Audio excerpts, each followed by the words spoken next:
Hey guys, welcome back. I hope you're all good. As most of you will know, the King of Thailand died on the 13th of October 2016, which is why I'm making this video.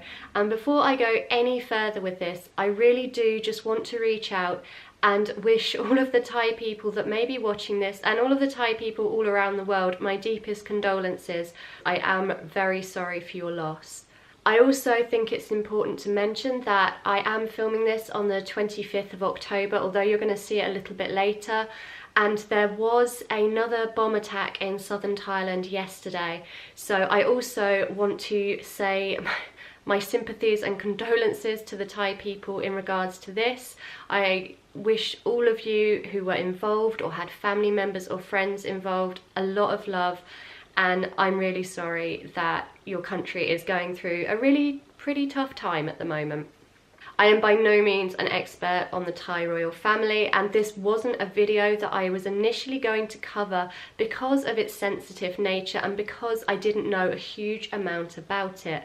However, as someone that is going to be travelling to Thailand fairly soon, I had some questions myself and I did some research, and I figured that if I had questions, then there would be other travellers out there who are going to be travelling in the upcoming weeks or months that also have questions and would like some information. I have found two websites which I will link down below. One of them is a chap called Richard Barrow, who is fantastic, and he is on Twitter tweeting. He also has a blog which the link is for, which he is updating really regularly with updates of the situation in Thailand. Although I'm not going to give you a real history lesson here, I think there's a few important things that we need to look at before sort of looking at what to expect when travelling there and what is expected of us, to kind of get some kind of context into the situation that's happening at the moment. So the king was 88 years old before he passed, and he was the world's longest serving constitutional monarch.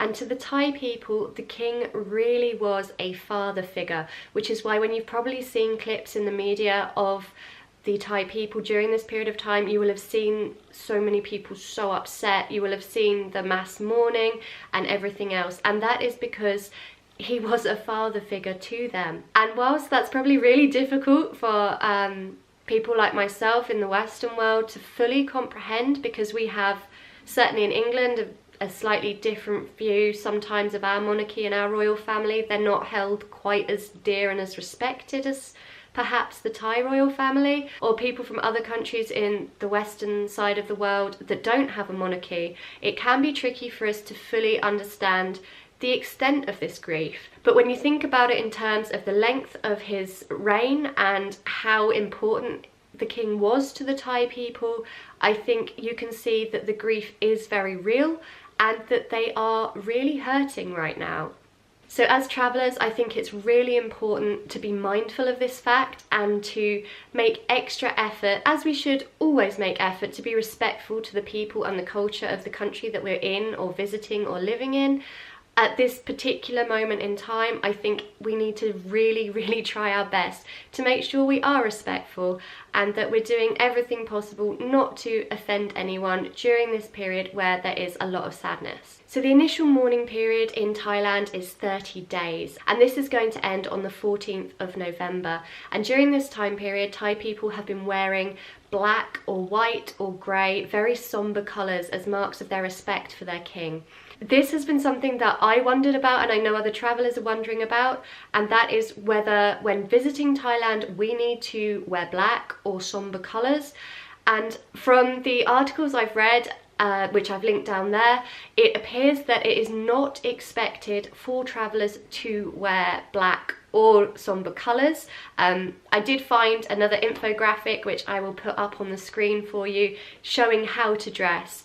But it appears that it's not expected, but if you do, it would be very much appreciated. Another thing that you can do is wear a black ribbon as a mark of your respect, and I've seen that certainly some hotels have been handing these out, and also there have been volunteers on the street handing these out. These volunteers have been doing it as a mark of their own respect to their king, and these ribbons can be worn really anywhere on the upper body, but most of the Thai people have been wearing them on their upper left sleeve, and certainly if I have a ribbon while I'm out there, that's where I'm going to be putting mine.